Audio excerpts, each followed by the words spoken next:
The winds were colder than ever before. Snow fell without pause. In the north, it felt like time had frozen. People barely spoke, barely moved, just waited. Winter had truly come, and with it the fear of death walking among the living. But in the middle of all this darkness, something unexpected had happened.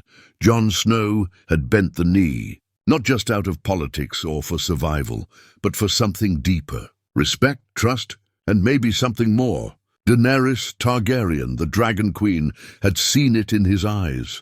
He was not like the others. He didn't care about thrones or power. He cared about people. And for that, she began to care about him. After the battle at the frozen lake, after losing Viserion, Daenerys had finally seen it with her own eyes. The White Walkers were real, and they were coming. Back at Winterfell, the two stood before the fire, shadows flickering on their tired faces. They had both lost so much. Jon had lost brothers, friends, even himself in some ways. Daenerys had lost her child, her dragon, and her trust in the world. "You saw what they are," Jon said, his voice low. "They won't stop until everything's dead." "I know," she replied, softer than usual. "But they haven't faced fire and ice together yet." That was the moment everything changed. They weren't just two leaders anymore. They were the last hope of humanity. Together, they planned what no one had dared before. A true union. Not just armies, but of hearts, of power, of blood. Jon, the true heir to the Iron Throne, Aegon Targaryen, and Daenerys, the last true dragon. But the news of Jon's bloodline had changed everything for some. Tyrion watched them closely. He liked Jon, respected him, but he had also seen the look in Daenerys' eyes. Love, yes, but fear too. Fear of losing what she had fought for all her life.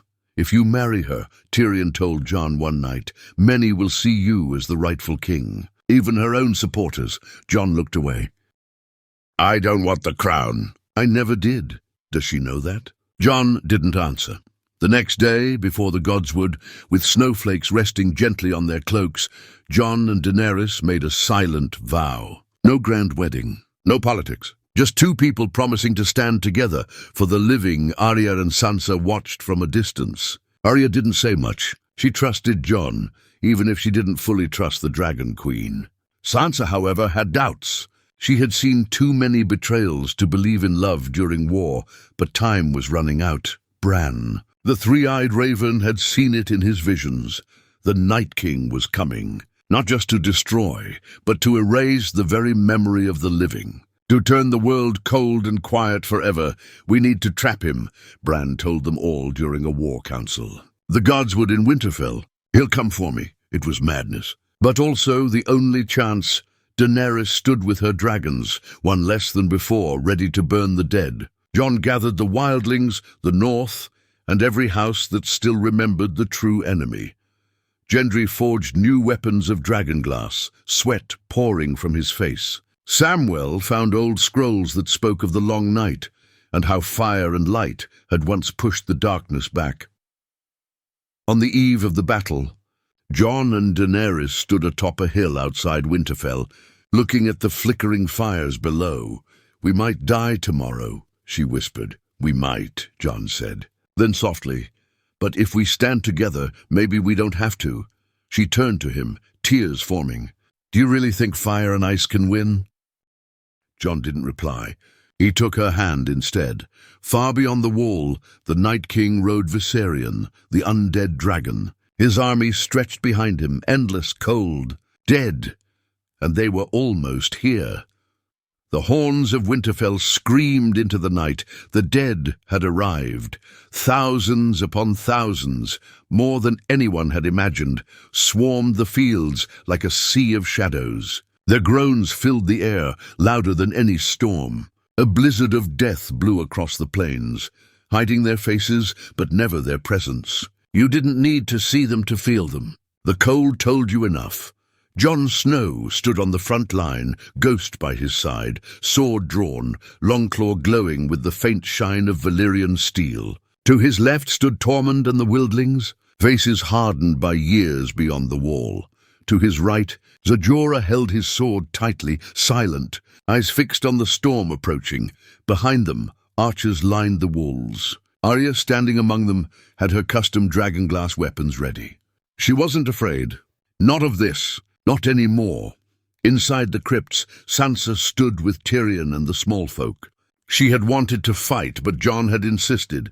"You keep them safe. If we fall, you lead what's left." That sentence haunted her. Above, on a nearby cliff, Daenerys rode Drogon while Rhaegal hovered behind her, wings cutting through the wind. She wore no crown, no fancy armor, just fire in her blood and death in her eyes. The battle began like a whisper, just wind and snow, then turned into thunder. The Unsullied, led by Grey Worm, were the first to clash. Then came the Dothraki, screaming into the dark, their flames flickering out one by one. And then chaos. The dead crashed into the living like waves on rock. Screams filled the air, blood soaked the snow, bones cracked, steel clanged. And through it all, the Night King watched from afar, his blue eyes unblinking, calm and cruel. Jon fought like a man possessed. He didn't think, didn't feel, just killed. Again and again, every swing of his sword brought down another corpse. But they just kept coming, endless, tireless. Daenerys circled from above, burning swathes of them with Drogon's fire. But the flames couldn't hold them all back. They were like ants, climbing over each other, biting, tearing, swarming, and suddenly they were inside. The walls of Winterfell had fallen in parts. The Whites had found cracks, tunnels, even jumped over flaming trenches. The Night King had learned. He remembered Arya moved like a shadow in the halls, spinning, striking, vanishing. She wasn't just a girl anymore. She was death in silence. But even she was being pushed back. In the crypts, something worse began. Bones stirred. Skulls rattled. The dead below the living began to rise. Sansa's scream echoed when one of the old Stark Kings lunged forward, missing half his jaw. Tyrion grabbed a dagger and pulled her behind a pillar. "So much for resting in peace," he muttered. Back outside, Bran sat under the heart tree. His eyes rolled back as ravens flew from his sight across the battlefield. The Night King approached slowly now, cutting through his own army, headed straight for the Godswood. Jon saw him. "He's going for Bran!" he shouted, but the dead stood in his way. Walls of them, clawing, screaming, biting, and then a dragon scream cut through the sky. Daenerys had seen him too. She dove Drogon straight down toward the Night King, fire blasting in a long stream. For a moment it looked like it worked. The flames swallowed him whole, but when the fire cleared, he stood unharmed, smiling. Then, with a single gesture, he raised both arms. More dead rose. Some were unsullied. Some were Northmen, some were Dothraki. Jon watched in horror as his own friends stood again, eyes now blue. That's when he realized they couldn't win this by numbers. They had to win it by ending him. Go to Bran. Daenerys shouted at Jon as he ran through the blood-soaked snow. "I'll distract him." Jon nodded and pushed forward. The Night King turned and faced Daenerys as she circled above again. She pushed Drogon into another attack, this time claws first, but the Night King reached for his spear. Another dragon-killing strike was coming. Jon didn't see it. He was too deep in the fight, hacking through Whites with everything he had left. But Ghost leapt beside him, tearing at undead limbs. Tormund and Beric Dondarrion joined his side, clearing a path toward the Godswood. Elsewhere, the Hound protected Arya as best he could, though even he was starting to shake. "We're all going to die," he whispered. "No," Arya said, her voice hard as ice. "Not tonight." Bran, still silent, waited under the tree. The wind howled around him. And finally, the Night King walked in. He stopped a few feet from Bran. No words, no emotions, just death. Bran's eyes focused, returning to the present. He looked at the Night King and spoke just one line: "You've already lost." And then, from behind the tree, came Jon Snow, Longclaw in his hands, his face bloodied, his heart ready. The Night King turned, blade in hand, and at that moment, the clash of fire and ice began. Steel met silence. Jon Snow stood before the Night King, his breath steaming in the frozen air. Behind him, Bran sat still under the weirwood tree, surrounded by falling red leaves that didn't seem to belong to this nightmare. There was no army left to back Jon, no wall of warriors. Just him, his sword, and the weight of the living world behind his shoulders. The Night King tilted his head slightly, like a wolf curious before it kills. Then he stepped forward. Jon didn't wait. He charged first, swinging Longclaw with all his strength. The Valyrian steel blade cut through the wind, aiming for the Night King's shoulder, but with unnatural speed the creature dodged and countered with his ice blade. Sparks flew as magic clashed with magic. They moved fast, too fast for normal eyes. Jon's breath grew heavier, while the Night King was still cold and calm, never blinking. His strikes were sharp, meant to kill, not wound. But Jon blocked each one with desperation and fury. He had faced death before. He had died before. But nothing felt like this. This wasn't just battle. This was judgment. Outside the Godswood, Daenerys struggled to stay in the sky. Drogon had taken a spear through the shoulder, bleeding, roaring in pain. The Night King's lieutenants, the other White Walkers, had appeared, throwing spears of ice, leading small groups of elite Whites into the castle. She and Drogon fought back with fire, but the damage was building. She knew she couldn't help Jon now. This was his fight. Back in the crypts, Sansa and Tyrion were still alive, hiding behind an old statue, breathing quietly as chaos raged around them. They could hear the cries of children, the screams of the dying. Tyrion held a dragonglass dagger in his hand, trembling. "If I die," he muttered, "at least it won't be from drinking too much wine." Sansa looked at him. "If you die," she said coldly, "I'm taking the dagger and finishing what you couldn't." Even now she was steel. Above them, Arya moved like a shadow through the burning halls of Winterfell. Blood on her face, pain in her eyes, but she didn't stop. The Godswood. She had to reach the Godswood. Bran had once told her, "The Night King wants to end the memory of men. That begins with me." She hadn't understood it before, but now she did. This wasn't about a throne or a kingdom. This was about existence. And Jon couldn't win alone. Jon fell hard to one knee, ice cracking beneath him. The Night King loomed over him, blade raised. Longclaw was knocked from Jon's hand, sliding across the snow. His breath was gone, his body broken. He looked up into those cold blue eyes and saw nothing. No hate, no joy, just emptiness.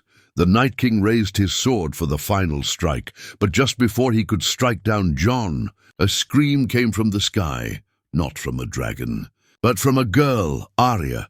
She leapt from the branches of the weirwood like a ghost. Her dagger aimed for the Night King's back. He turned just in time, catching her by the throat. Her hand opened, the dagger fell, and she caught it with the other, stabbing it deep into his chest. Right beneath the ribs, Valyrian steel. Right into the heart. There was no scream, no roar, just silence. The Night King froze, then cracked, his body shattered like glass, pieces flying into the wind, and with him, every single White fell. Across the battlefield, the dead stopped moving. Some collapsed mid-swing. Others simply crumbled where they stood. The ice dragons screeched and shattered. The other White Walkers burst into frost and ash. The sky cleared. The cold lifted. The silence was peace. Jon looked around, stunned. Breathing heavy, he crawled over to Arya, who lay on the ground, barely breathing. "You did it!" he whispered. She looked at him, eyes blinking slowly. Not alone. Daenerys landed Drogon beside them, sliding off with a limp. Her face was pale, her hair wild from battle. But in her eyes there was fire. "Is it done?" she asked. Jon nodded. Bran opened his eyes. "The ravens had stopped flying. It's over," he said softly. "The dead are gone." For a long moment, no one said anything. No war cry, no cheer, just relief. All across the battlefield, the survivors began to crawl from the bodies, looking around, realizing they were alive. Tormund laughed. Gendry cried. Grey Worm dropped his spear and dropped to his knees. In the crypts, Tyrion peeked out from behind the statue and saw the undead had fallen. "Well," he said to Sansa, "I guess the Dragon Queen's mad gamble worked." Sansa didn't smile, but her eyes were wet. No, it wasn't her gamble. It was Jon's. That night, the survivors burned the dead in great fires. Not just enemies, but friends, brothers, sisters, thousands. The sky turned orange with flame and black with ash. The long night had ended. Jon and Daenerys stood before the fire, side by side. She looked at him, her voice quiet. "You still don't want the throne, do you?" "No," Jon said, "but I want peace." "And what if the people want you to rule?" Jon paused. "Then they'll be disappointed." "I'm not a king," Daenerys smiled a sad smile. "You are, Jon, whether you want to be or not." He looked at her. "But we can rule together," she said. "No games, no secrets. Fire and ice." Jon thought of all they had lost, all they had saved, and finally he took her hand. Fire and ice, united not just in war, but in the aftermath. The living had survived. But the fight for peace was only beginning. The fires of Winterfell burned for days. The smell of death never left the air. They had won, but at what cost? Thousands of bodies were gone to ash. The north was broken, families shattered. And while the dead no longer walked, the living now had to face something even more dangerous: politics. The Great War was over. Now came the fight for the throne. Jon Snow tried to stay quiet. He avoided the halls, the councils, the whispers. He helped rebuild the broken walls of Winterfell, side by side with the men and women who had fought for the living. To him, the battle for survival had been the only thing that mattered. But word spread too fast. Varys had been watching, listening, and when Samwell Tarly told Jon the truth about his birth, that he was Aegon Targaryen, true son of Rhaegar and Lyanna Stark, Varys had heard every word. It didn't take long before the lords of Westeros began to question everything. Daenerys sat at the head of a large table in the great hall, her eyes sharp. Beside her stood Jon, quiet, uncomfortable as always. Around the room were the surviving leaders: Tyrion, Sansa, Arya, Gendry, Davos, Yara Greyjoy, and even Brienne. Varys stepped forward, voice calm, hands folded. "Your Grace," he said to Daenerys, "we are all grateful for your victory. No one doubts your strength." She narrowed her eyes. But, he looked at Jon. "There is another with a stronger claim. And the people are starting to hear it." Daenerys didn't speak for a moment. Then coolly she asked, "And what does the rightful king say?" All eyes turned to Jon. He looked around, clearly hating every second of it. "I don't want it," he said. "I never did." "But you have it," Sansa replied coldly. "By blood, you are the last male Targaryen." Tyrion leaned forward. "There's more at stake than blood. What we saw out there, Jon led men without asking for loyalty. He gave orders, not because he demanded it, but because others believed in him. That kind of leader comes once in a generation." Daenerys' hands tightened into fists. "I fought for this," she said, voice rising. "I bled for it. My child, my dragon died for this. You all bent the knee when I had nothing. And now, when we finally win, you look to him." "No one is turning against you," Jon said quickly. "We're on the same side." "We always were." But the room had already divided. Varys nodded slowly. "Some follow fire, some follow ice. But they both exist in you too. Maybe it's time the realm had more than just a queen.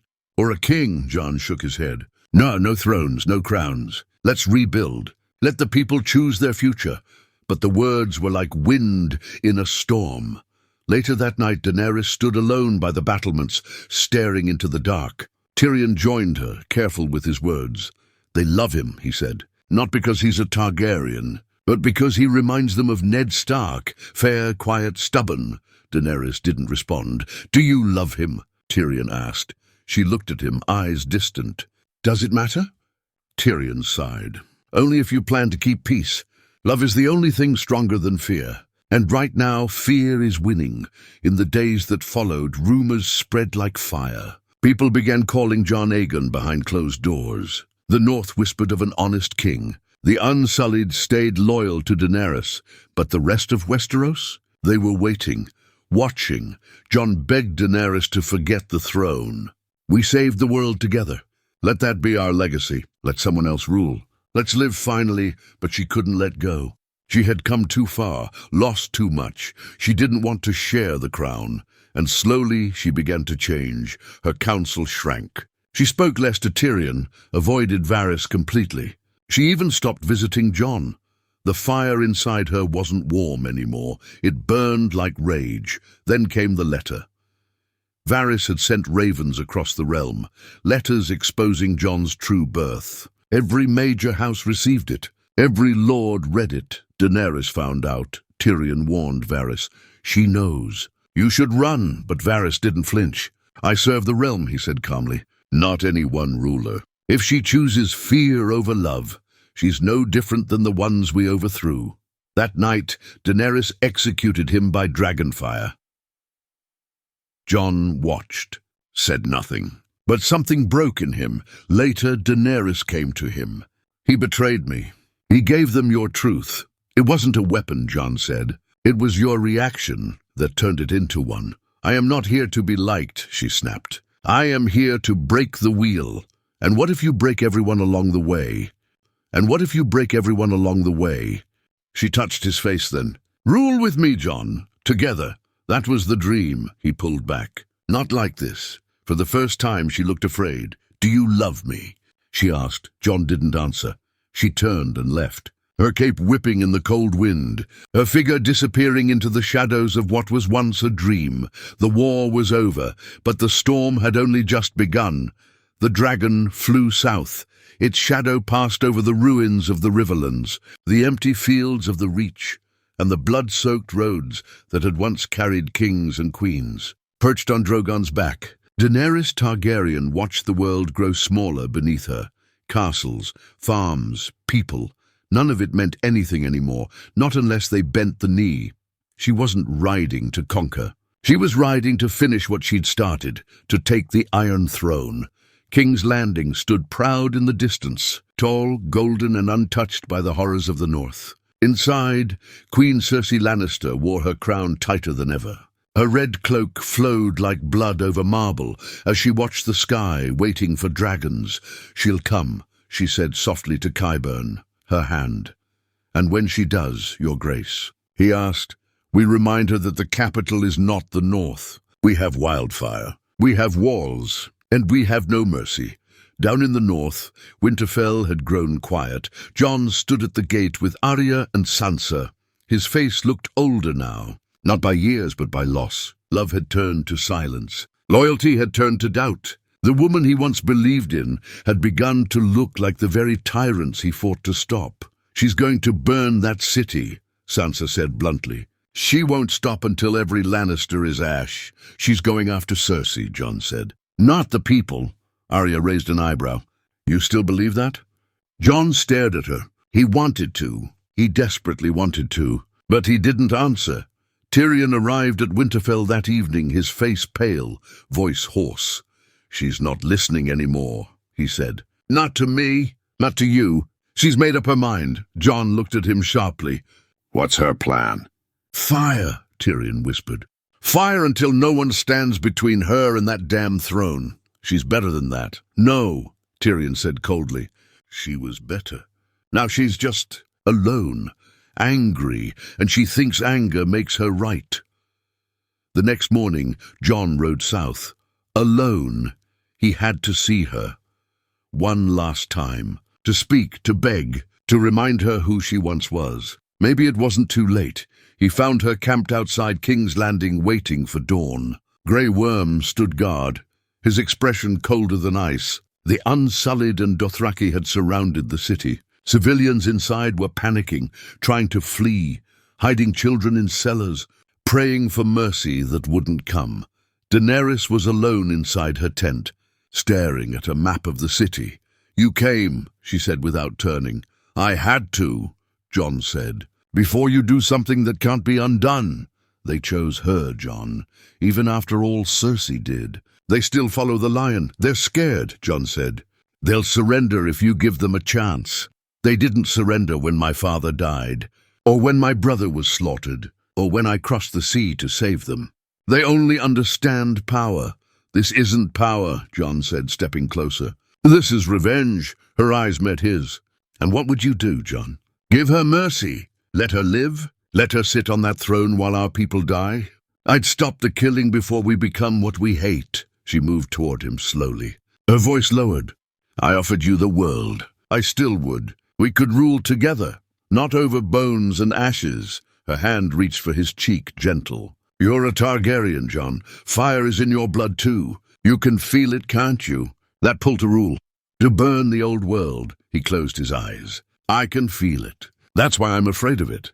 That night, he returned to the hills above King's Landing and waited with the northern forces. Arya had slipped into the city, moving through alleys, watching, listening.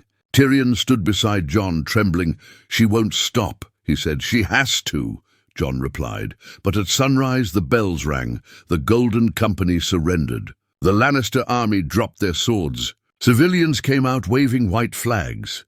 Cersei stood alone in the Red Keep, watching from the tower, her face pale. And then it happened. Drogon screamed.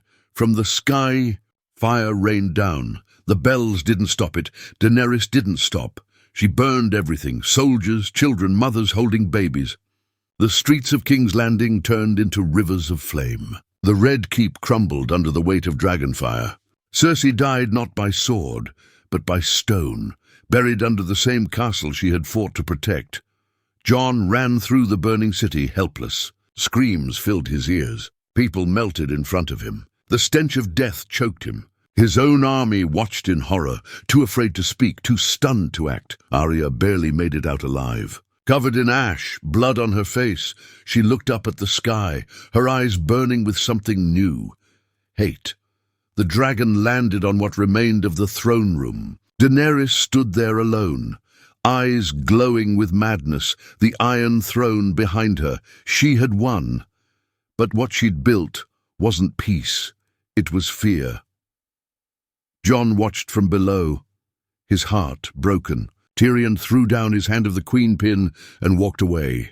Grey Worm executed prisoners in the street. The people didn't cheer. They didn't kneel. They cried, huddled in corners, waiting for the next flame. Winter had saved them, but fire had destroyed what was left. And now Jon Snow, Aegon Targaryen, had to decide if saving the realm meant saving Daenerys or ending her. King's Landing was silent, not peaceful, not calm, just empty. Smoke covered the city like a funeral shroud. The sky, once blue, had turned grey with ash. Blackened stones, burned corpses and broken dreams filled the streets. Every step echoed with sorrow. Jon Snow walked through it all, his boots crunching over charred bones and fallen swords. Every corner he turned showed him another horror. A mother still clutching her baby. Children buried under rubble. Men crying, not from wounds, but from watching everything they ever loved turned into dust. The dragon had done its job. So had the queen.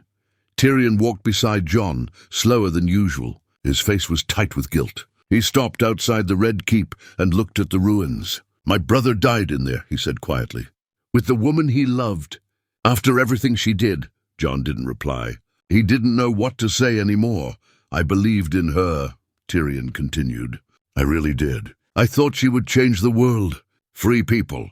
Break chains. But all she did was melt them down. She thought it was the only way, Jon muttered. Did you see the way she looked at it all? Tyrion turned to him now, his voice shaking, like she was proud. Like this was justice. Jon didn't look back. His heart felt like it was splitting in half. Inside the throne room, Daenerys stood before the Iron Throne, or what was left of it. The dragon fire had twisted the swords into something monstrous. It no longer looked like a throne. It looked like a warning. She walked toward it slowly, her hand brushing against the melted steel. Her eyes were wide, glowing with something between victory and madness. This is it, she whispered. Everything I've fought for, everything I've lost. It all led here.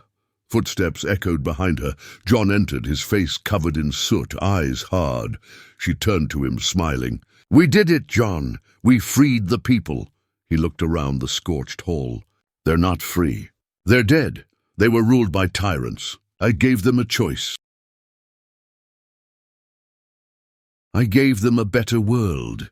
You burned children. I had to. Jon flinched. There's no place for mercy now, Daenerys continued. Not until we rebuild it all. No more tyrants. No more weakness. We'll make it new. You and me. Fire and ice. He stared at her, and for a moment he saw the woman he had fallen for. The woman who had freed slaves in Essos, the breaker of chains. The one who had stood beside him against the dead, but she wasn't that woman anymore. I love you, he said softly. You know that. She stepped closer, her hand reaching for his cheek.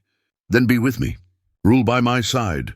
He nodded, barely, and then he kissed her, slow, painful like goodbye. Her arms wrapped around him, believing him, trusting him. For just one more second. Then a blade slid quietly between her ribs. She gasped, eyes wide. Jon held her close as she trembled, her hand clinging to his chest. Blood stained her dress. Her breath caught in her throat. I'm sorry, Jon whispered, tears falling. You were supposed to be different. Daenerys tried to speak, but no sound came. Her body grew heavy, and finally, she collapsed into his arms. He lowered her gently to the floor, kissing her forehead. His heart shattered as she closed her eyes forever. It was over.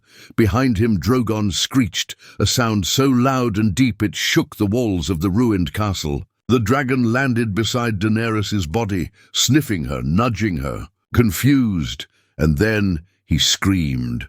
The earth trembled as flames burst from his mouth, but not toward Jon, not toward any man. Instead, Drogon turned and unleashed his rage on the Iron Throne. The fire melted it into a river of steel. Centuries of power turned into nothing in seconds. He roared again, loud enough to wake the gods, and then, without a word, he scooped Daenerys' body in his claws, spread his wings, and flew away into the clouds. Jon stood alone.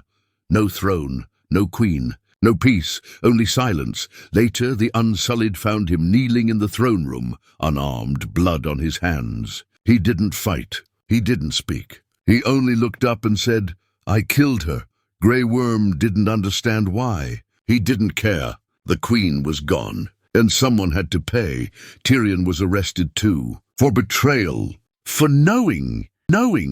Arya tried to break Jon out. Sansa threatened war. Davos begged for mercy. But it all ended the same. A council was called. The last of the great houses, the Starks, the Arryns, the Tullys, the Martells, the Baratheons, came together to decide the fate of Westeros. Bran sat in his chair, quiet as ever. Tyrion stood in chains. We've all fought, Tyrion said. We've all lost. But if we don't choose something better now, we'll be right back here in 20 years. Another war, another queen, more ashes. Who do you suggest? One lord asked. Tyrion looked at Bran. The boy who sees everything. The one who wants nothing. Bran blinked. Why do you think I came all this way? And so Bran the Broken became king. Not because he wanted it, but because he could never be twisted by it. Jon was sentenced to the Night's Watch again. A man with no name, no crown, no home. As he rode north beyond the wall, ghost beside him, snow falling around him, he looked back one last time at the broken world, at the ashes of love. And then he disappeared into the white. Not as a king, not as a Targaryen, just Jon Snow, the one who gave up everything to save the world from itself. The snows were heavier beyond the wall, thick, constant and unforgiving, but peaceful in a way the South never was. There were no lords, no councils, no whispers of crowns or betrayal. Just wind, cold and silence. Jon Snow rode slowly, ghost padding beside him, loyal as ever. Behind them a few wildlings followed, tired but free. He didn't wear black armor anymore. Just a heavy cloak, old leathers, and the face of a man who had lost more than he could carry.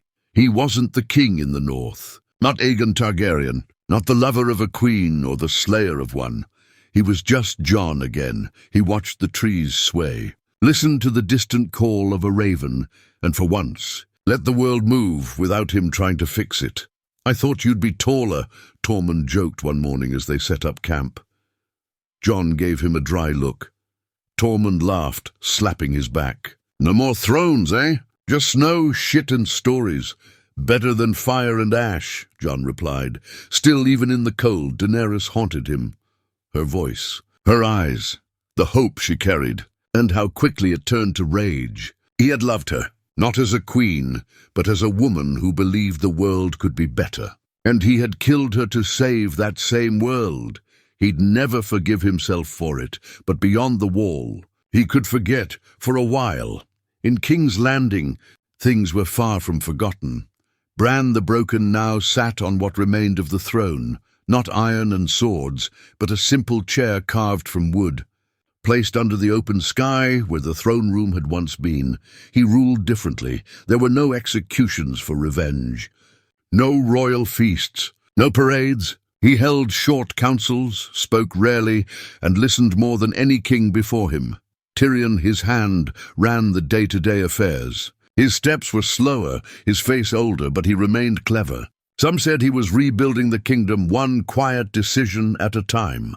The small council was filled with strange new faces. Brienne as commander of the Kingsguard, Samwell Tarly as Grand Maester, Davos as master of ships, and Sir Podrick, still humble, still loyal. Together they weren't perfect, but they weren't corrupt. And that was enough. Sansa Stark returned to the north, crowned queen in Winterfell. She ruled with a firm hand, never smiling unless she meant it, and never forgetting what the South had done to her family. She refused Bran's offer to rejoin the Seven Kingdoms. The North lost too much to kneel ever again, she told him. Bran didn't argue. He simply nodded. Arya sailed west, past the edge of every map, chasing a mystery no one else had dared. "What's west of Westeros?" she'd said. "That's where I'm going." And no one stopped her. She left without tears. Only a quiet hug from Sansa, a nod from Jon at the wall, and one look back at the land she had fought so hard to survive in. She was never meant to sit still. She was made to move. But not all wounds healed.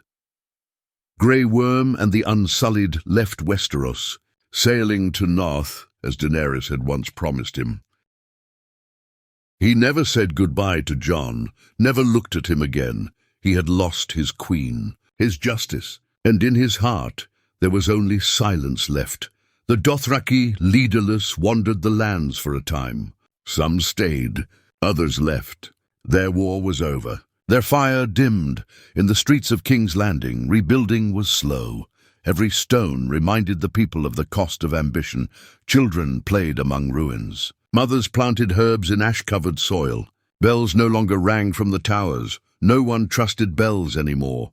Tyrion would sometimes walk alone through the city. No guards, no wine. Just a dwarf who had once believed in stories and found out the truth was far messier. One day, as he watched a group of children laugh beside a broken statue of a dragon, he muttered, "Maybe this is what peace looks like. Ugly, slow, but real." And far to the north, Jon stood at the top of an icy hill, watching the sun rise over the land of the free. The wildlings had begun to rebuild their villages, not as raiders or savages, but as people who just wanted to live. He helped when he could, cutting wood, hunting, teaching them how to fight with steel instead of bone. One night, around a fire, a young boy asked him, "Were you a king once?" Jon looked into the flames. "For a moment," he said. "Then I remembered I didn't want it." "Why not?" He thought for a while. "Because a crown is heavier than it looks, and it always comes with blood." The boy nodded slowly, as if trying to understand. Jon smiled at him, then ruffled his hair. "Now go get some sleep, lad. You've got a hunt tomorrow." He walked away from the fire, into the snow, toward the woods. He didn't know what the future held. Maybe he'd stay with the free folk forever.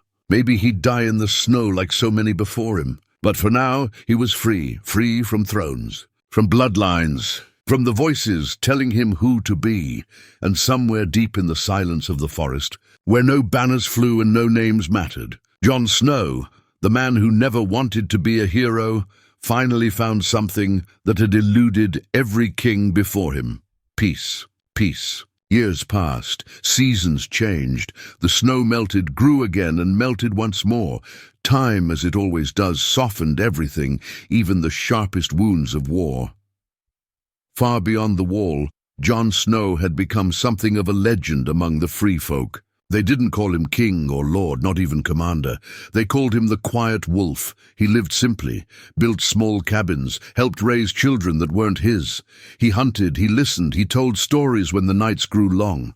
Sometimes he would stand on the frozen hills and look south, thinking about faces he might never see again. He imagined Arya somewhere beyond the seas, chasing stars no one had named yet. He imagined Sansa ruling the north from Winterfell's great hall, proud, unbent, unbroken. And Bran, the boy he had once carried on his back, now the most powerful man in the realm. He was proud of them, but he could never return. He was both alive and dead, the living man who had killed love itself. One evening, when the northern sky shimmered with lights that danced like fire, Tormund found Jon sitting by a dying fire. "Still thinking about her?" Tormund asked, throwing another log onto the flames. Jon said nothing. Tormund nodded. "I thought so. You always had that ghost in your eyes."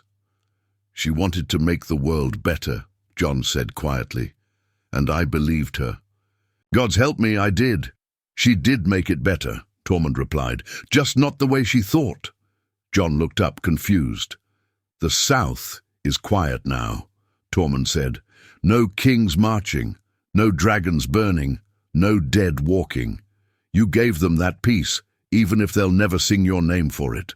Jon stared at the fire for a long time. "I didn't give it to them.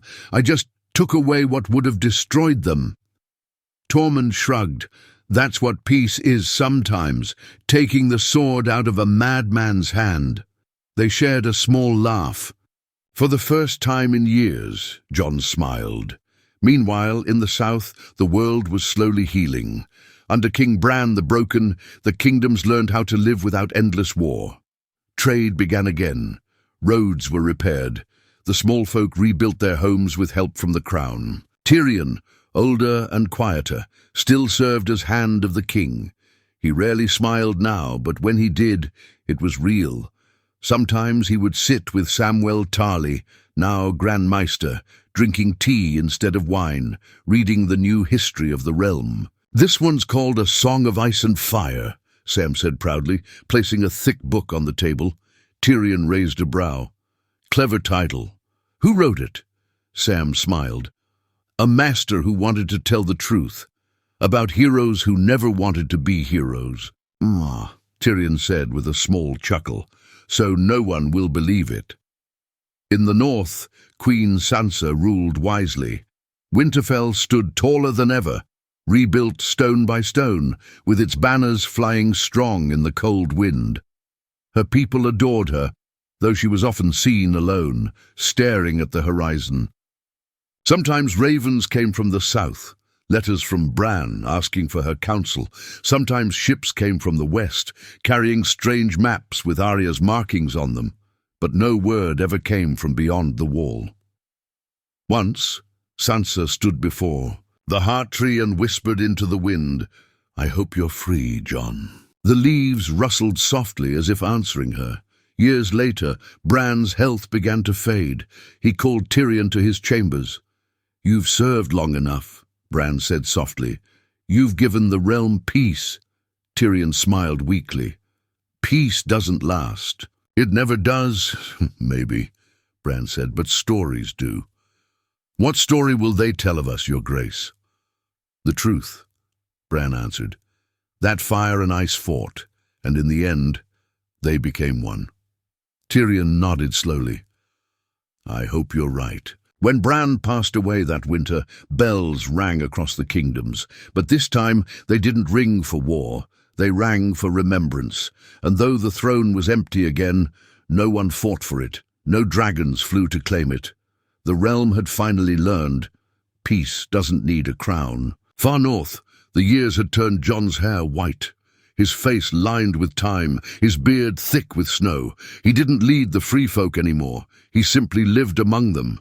He had become part of the land, the wolf that never left the woods. One night, as the auroras danced above him, he walked alone to the top of an icy ridge. The stars were brighter than he'd ever seen. He sat down, closing his eyes.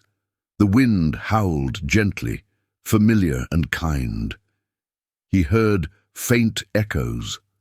Arya's laugh, Sansa's soft voice, Sam's nervous stammer, Tyrion's wit, and Daenerys' whisper like fire crackling in his ear. "Break the wheel," she said.